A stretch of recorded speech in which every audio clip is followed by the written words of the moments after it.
প্রিয় দর্শক, আসসালামু আলাইকুম। আজকের পর্বে রান্না করে দেখাবো লইট্টা শুটকি ভুনা। যারা শুটকি খেতে পছন্দ করেন তারা নিশ্চয়ই জানেন এই লইট্টা শুটকি ভুনা খেতে কতটা টেস্টি। আমি চেষ্টা করব একটু ইউনিক পদ্ধতিতে আপনাদের সাথে রেসিপিটি শেয়ার করার।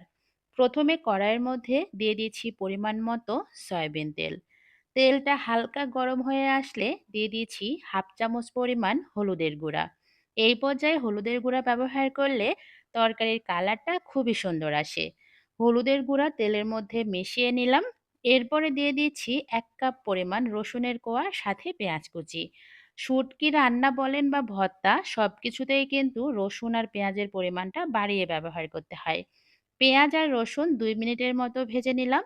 এরপরে দিয়ে দিচ্ছি ২৫০ গ্রাম পরিমাণ লইট্টা শুটকি, যেটা আমি ছোট ছোট টুকরা করে কেটে ভালো করে ধুয়ে পরিষ্কার করে নিয়েছি। এইটা এখন পেঁয়াজ আর রসুনের মধ্যে দিয়ে দিব। এরপরে চর্বি সহ ১ পিস পাঙ্গাস মাছের টুকরাও দিয়ে দিচ্ছি। আমি একটু ছোট ছোট টুকরা করে কেটে নিয়েছি। যারা পাঙ্গাস মাছ খেতে পছন্দ করেন না তারা পাঙ্গাস মাছের পরিবর্তে যে কোনো তেল চর্বিযুক্ত মাছ এখানে ব্যবহার করতে পারেন। এই একটা উপকরণ যোগ করার কারণে লইট্টা শুটকি ভুনা খেতে ভীষণ মজার হয়। মাছের সাথে লইট্টা শুটকিগুলো আমি ৩ থেকে ৪ মিনিটের মতো ভেজে নিয়েছি। এরপরে হাফ চামচের মতো দিয়ে দিলাম রসুন বাটা। আমি কিন্তু শুটকি ভুনায় আদা বাটা অথবা জিরে বাটা ব্যবহার করব না। আরও ৩ থেকে ৪ মিনিটের মতো একদম শুটকি আর মাছ ভাজা ভাজা করে নিলাম। এই পর্যায়ে দিয়ে দিলাম হাফ কাপ পরিমাণ পানি। দিয়ে দিচ্ছি মরিচের গুঁড়া, হলুদের গুঁড়া, স্বাদ মতো লবণ আর ধনিয়া গুঁড়া। মরিচের গুঁড়াটা কিন্তু একটু বেশি বাড়িয়ে ব্যবহার করেছি। আর লাস্টে দিয়ে দিচ্ছি এখানে আরও কয়েকটা আস্ত কাঁচামরিচ। এরপরে এখানে ব্যবহার করছি আমি ২টা বড় সাইজের রসুনের কোয়া। শুটকি ভুনায় রসুনটা যত বেশি ব্যবহার করবেন, এটার টেস্ট কিন্তু ততটাই ভালো আসে।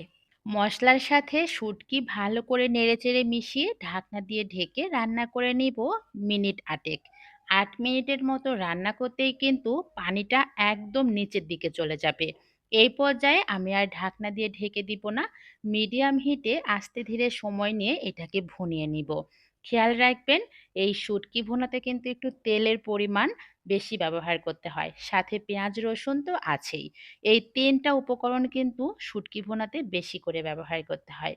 একদম যখন দেখব পানিটা শুকিয়ে গিয়েছে, শুটকি ভুনা থেকে তেল ছেড়ে দিচ্ছে, সেই পর্যায়ে বুঝে নিতে হবে লইট্টা শুটকি ভুনা একদম রেডি, গরম গরম ভাতের সাথে পরিবেশন করার জন্যে।